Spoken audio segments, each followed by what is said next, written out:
വീട്ടിലേക്ക് വരാം, ആഹാരം കഴിച്ചിട്ട് പോവാം. വരും, ഞങ്ങൾ തീർച്ചയായും വരും കേട്ടാ.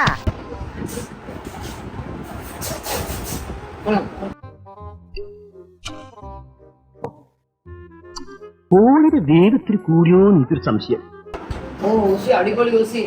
ശരിക്കും ഞാനിവനെ പൊന്തിച്ചു വരല്ലോ, നല്ല അസല് കുക്കറാ. ഞാൻ കണ്ടു ഈ ഇവിടെ ഇവിടെ ഇവിടെ ഇവിടെ ഉണ്ട്. ഈ ലെഗ് പീസ് ആവുമ്പോ കടിച്ച് വലിച്ചൊക്കെ തിന്നല്ല. ഈ ഒരു ഏരിയയിലുണ്ട് തന്നെ കിട്ടിയ. ഇങ്ങനെ ആക്രാന്തം കാട്ടാതെ മകളെ, മെല്ലെ തിന്നു മകളെ.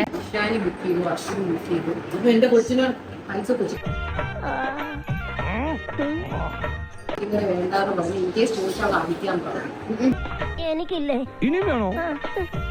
വരാട്ടാ. നിങ്ങൾ ഇത്രയും സീനായിട്ട് ഉണ്ടാക്കും എന്നൊക്കെ ഞാൻ ഇങ്ങനെ വിചാരിച്ചു തന്നെ. ശരി, അത് പറയാൻ വിട്ടുപോയി. ഇവ നല്ല അസലായിട്ട് വെക്കും.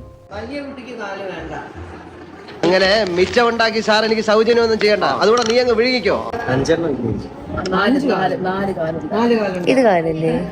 വിശപ്പ് മാറുന്നില്ലെങ്കിലേ വല്ല കാലിത്തീറ്റയോ പിണ്ണാക്കോ കാടിയോ എന്തെങ്കിലുമൊക്കെ കലക്കിക്കൊണ്ട് കൊടുക്ക, പത്തായം കൊണ്ട് നിറയട്ടെ.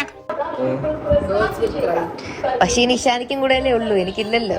കഷ്ണം നിനക്കും പകുതി ചാറ് എനിക്കും അല്ലേ? ചാറി മുക്കി നക്കിയാ മതി. എടാ എച്ചി എന്നും എച്ചിയാണ്. എനിക്ക് വിശക്കുന്നു. തൽക്കാലം ഇത്രയും മതി, വരട്ടെ. ഇന്നത്തെ വീഡിയോ നിങ്ങൾക്ക് എല്ലാവർക്കും ഇഷ്ടപ്പെട്ടെന്ന് കരുതുന്നു. ഇഷ്ടപ്പെട്ടെങ്കിൽ ലൈക്ക് ചെയ്യുക, ഷെയർ ചെയ്യുക, സബ്സ്ക്രൈബ് ചെയ്യുക.